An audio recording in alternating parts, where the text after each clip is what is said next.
নমস্কার, study by Ranu থেকে আজকে আমি আবার তোমাদের জন্য একটা গুরুত্বপূর্ণ টপিক নিয়ে চলে আসলাম।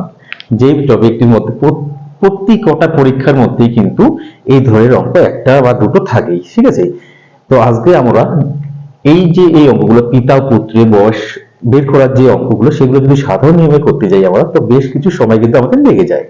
তো আজকে যদি আমরা কি কি শিখবো, অপশন ধরে এর উত্তর বের করা শিখবো, যে কত সহজের মধ্যে 4 থেকে 5 সেকেন্ডের মধ্যে কিন্তু আমরা এই ধরনের অঙ্কের উত্তর কিন্তু আমরা বের করতে পারবো। তো দেখো এখানে একটা অঙ্ক বলা আছে যে পিতা ও পুত্রের বর্তমান বয়সের সমষ্টি হচ্ছে 60 বছর। 5 বছর পূর্বে পিতার বয়স পুত্রের বয়সের 4 গুণ ছিল, তাহলে বর্তমানে পিতার বয়স কত? এই ধরনের অঙ্কগুলো যদি আমরা করতে যাই সাধারণ নিয়মে কিন্তু হয়ে যায়, কিন্তু 1 মিনিট 1.5 মিনিট সময় লেগে যায়। কিন্তু অপশন ধরে যদি আমরা দেখি যে কোন অপশনটা সঠিক, তাহলে কিন্তু আমরা খুব সহজে কয়েক সেকেন্ডের মধ্যে আমরা উত্তর বের করা শিখবো। সেইটাই আমরা আজকে কিন্তু অপশন ধরেই করা শিখবো।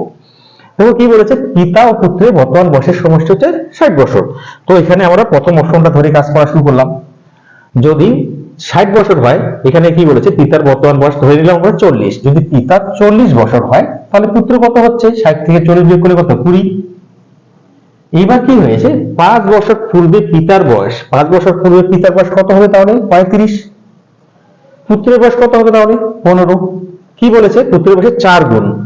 এখানে কিন্তু 4 গুণ হচ্ছে না, 4 গুণ কিন্তু হচ্ছে না, তার মানে প্রথম অপশন আমাদের হলো না। ঠিক আছে, এইবার আমরা 2 নম্বর অপশনে যাব।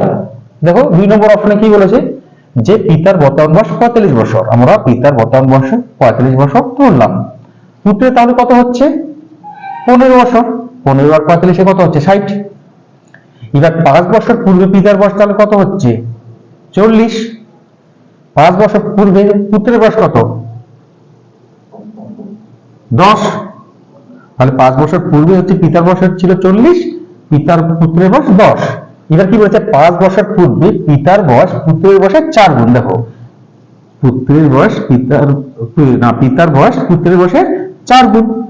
তাহলে কি হলো, 2 নম্বর অপশন আমাদের কিন্তু মিলে গেল। দেখো আমরা কত সহজে একটা অপশন দেখে কিন্তু আমরা কয়েক সেকেন্ডের মধ্যে এর উত্তরটা বের করতে পারলাম। তো চলো পরবর্তী অঙ্কে আমরা দেখি তাহলে, ঠিক আছে।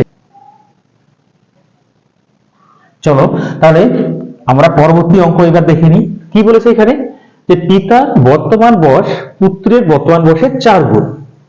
তো আমরা এখানে যদি পুত্রের বয়সকে আমরা 10 বছর ধরি, পুত্রের বয়সকে কি ধরলাম আমরা, পুত্রের বয়স ধরলাম আমরা 10 বছর, তাহলে পিতার বয়স কি 4 গুণ মানে 40 বছর। দ্বিতীয় লাইনে কি বলেছে, 6 বছর পূর্বে পিতার বয়স পুত্রের বয়সের 10 গুণ। 6 বছর পূর্বে, এখন পিতার বয়স কত, 40। 6 বছর পূর্বে তাহলে কত হচ্ছে, 34।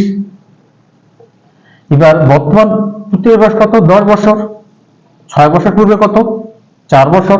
এবার কি হবে, 10 গুণ ছিল, এখানে কিন্তু 10 গুণ হচ্ছে না, তার মানে প্রথম অপশন আমাদের ভুল। প্রথম অপশন কিন্তু আমাদের মিলল না। এখানেও কিন্তু আমরা অপশন ধরেই করছি। দেখো কত সহজে আমরা কিন্তু এই উত্তরটা করতে পারবো। 2 নম্বরটা এটা দেখবো আমরা। কি বলেছে, পুত্রের বয়সকে আমরা যদি 9 বছর ধরি, পুত্রের বয়স আমরা কি ধরলাম, 9 বছর। তাহলে পিতার বয়স কত হচ্ছে, 4 9 36 বছর। পিতা হচ্ছে 36, পুত্র হচ্ছে 9। 6 বছর পূর্বে পিতার বয়স, 6 বছর পূর্বে, তাহলে এখানে 6 যদি বিয়োগ করি কত হচ্ছে, 30। পুত্রের থেকে 6 বছর আমরা কি করবো, বিয়োগ করবো, তাহলে কত হচ্ছে, 3। এইবার দেখো এটার সাথে মিলছে কিনা। 6 বছর পূর্বে পিতার বয়স পুত্রের বয়সে 10 গুণ ছিল। এবার দেখো তো, পুত্রের বয়স হচ্ছে 3, পিতার বয়স 30। 3 10 গুণ 30, তাহলে দেখো মিলে গেল।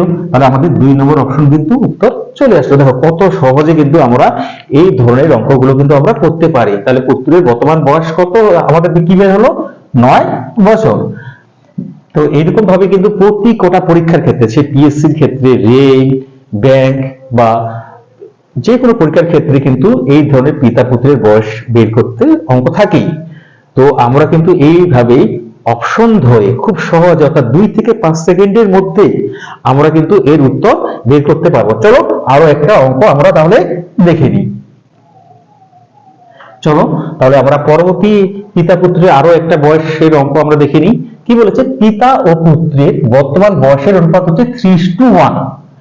5 বছর পরে তাদের বয়সের অনুপাত হবে 5:2 হলে তাদের পিতা ও পুত্রের বর্তমান বয়স কত?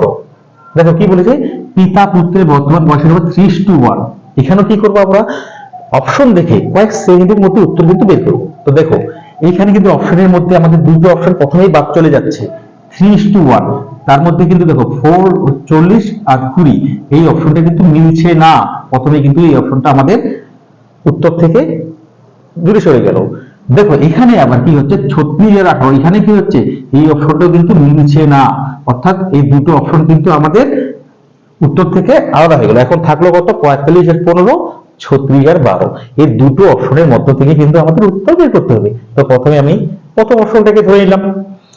কি বলেছে, যদি তাহলে এখানে কত হচ্ছে, পিতার বয়স কত 45, পুত্রের বয়স 15। 5 বছর পরে তাদের বয়সের অনুপাত হবে 5:2। তো কি করবো আমরা, 5 বছরটাকে ধরবো, এর সাথে কি করব, 5 বছর যোগ করব। তাহলে কত হচ্ছে, 45 আর 5 কত হচ্ছে 50। যেহেতু 5 বছর পরে বলেছে, আগের অঙ্কগুলোর মধ্যে আমরা দেখলাম যে দুটো অঙ্ক করলাম 5 বছর বা 6 বছর পূর্বে ছিল, কিন্তু ওটা এটা কিন্তু পরে। তাই আমরা কি করবো, 5 যোগ করব। আগেরটাতে কি করেছিলাম, বিয়োগ করেছিলাম। এখানেও কি করে 5 যোগ করব, কত হচ্ছে 20। এবার তাদের অনুপাত বের করতে হবে। এবার 50:20 এর যদি অনুপাত বের করি তাহলে কত হচ্ছে 5:2। দেখো আমাদের কিন্তু উত্তরের সাথে মিলে গেল। তাহলে কি হচ্ছে, কোন অপশনটা আমাদের মিলে গেল, অপশন এ আমাদের কিন্তু উত্তর বেরিয়ে গেল। তো তোমাদের কেমন লাগলো পিতা ও পুত্রের বয়স, এই সহজ পদ্ধতিতে যে অপশন ধরে আমরা করলাম, সেটা তোমাদের যদি ভালো লেগে থাকে তো অবশ্যই কমেন্ট করে জানিও, এবং ভালো লাগলে অন্যকেও শেয়ার করে দেখার সুযোগ করে দিও। ঠিক আছে, তো ধন্যবাদ।